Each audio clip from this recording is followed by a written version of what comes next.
So today we're at Royal Berkshire Fisheries and we're fishing on Lake 2 here.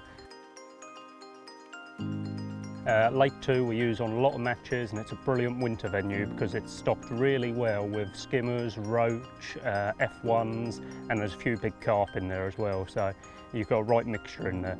Today what we're going to be doing is we're going to be fishing mainly micros and expanders to start, and then we're going to move on to like maggots as the day progresses. We've got a nice bit of mild weather at the moment, however it has been every weather condition imaginable today. We've had strong winds, we've had rain, we've had bright sunshine, so the fishing has been a bit mixed. However, we're getting some bites, we're putting some fish in there. Micros and expanders has been the way to start, just dripping in very small amounts to start with, increasing it slightly as the day progresses, but it does become noticeable that it's tailing off now the sun's come out. Today we're looking at the new Silverfish Hook Plates from Drennan. These are a new addition to the range, and there's 3 in the range. You've got the Silverfish Maggot, the Silverfish Pellet and the Carp Maggot. For me today, like I said, I'm starting on micros and expanders, and obviously the Silverfish Pellet is my go-to. I'm fishing a size 18, which is tied to 012, which is absolutely perfect because we're fishing up against an island. So even though we do want to be as fine as possible, we still need a little bit of pulling power because like, we've got a good chance of hooking a carp, and also we're going to be mainly targeting F1s, and even they go straight into the bank. So we need to be able to persuade them away from the bank a little bit. With the Silverfish pellet hooks, the reason I'm using them, like I said, in the name, they're designed for pellet fishing. They've got a wider gape than the maggot hooks, so your pellet actually sits fully round the hook.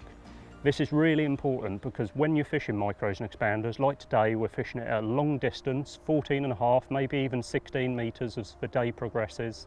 The last thing we want to do is be shipping out there, striking or lifting, shall we say, and your pellet's coming off every time.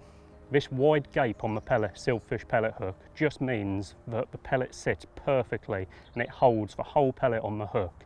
So we can go out there, we can lift, you can miss maybe 4, 5, 6 bites, and you haven't got to worry about the position of your pellet. It's still sat absolutely perfect. Also in the name, because it's a pellet hook, it's slightly stronger than the Silverfish maggot hooks. So yet again, if we do hook a carp, we got a good chance of getting it in. As a rule of thumb, if I'm using a 4mm expander, I'll use an 18. If I'm using a 6mm expander, I'll use a 16. And then in the summer, sometimes if the fish are really having it, you can get away with using a 14 with a 6mm expander, purely because you're losing the whole hook in the pellet anyway.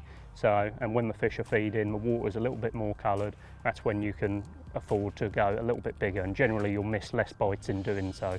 But like we said, it's winter, the fish are very finicky, so we need to err on the side of caution, fish as small as we can get away with, whilst maintaining the right presentation.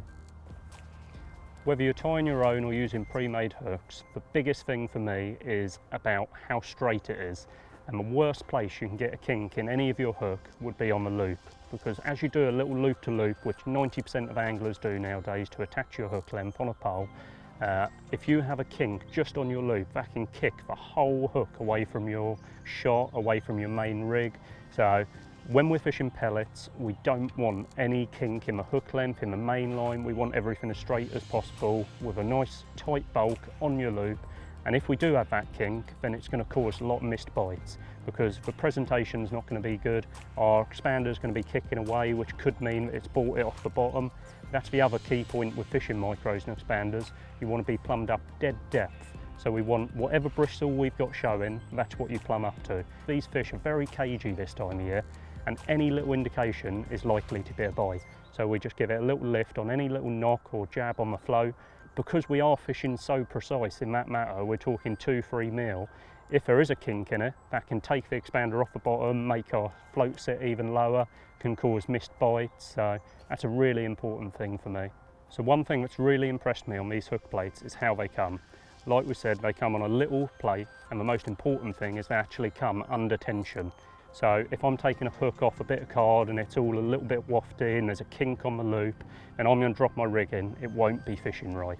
Because these come under tension, they're straight as you like, straight away. So I can put them straight onto my rig, ship out there, no dramas. I haven't got to worry about hooking it onto my top kit to try and straighten it out a little bit. They are absolutely perfect straight off the plate. We've had a really good day catching a lot of fish. I expected it to be hard to start, but we actually caught really well early. and we've had a nice day, a nice mixed bag, so definitely can't complain. The new hook plates is definitely something I'm going to be using in my fishing, because if you're too busy to tie them, or not even that, when you look at the quality of them now, opposed to years ago when there was a bit of a stigma about pre-tied hooks and who uses them, you look at them now, you can't tie them any better. So definitely for me, I will always have a little box full of pre-tieds with all the new hook plates tied perfectly in the box, ready to go.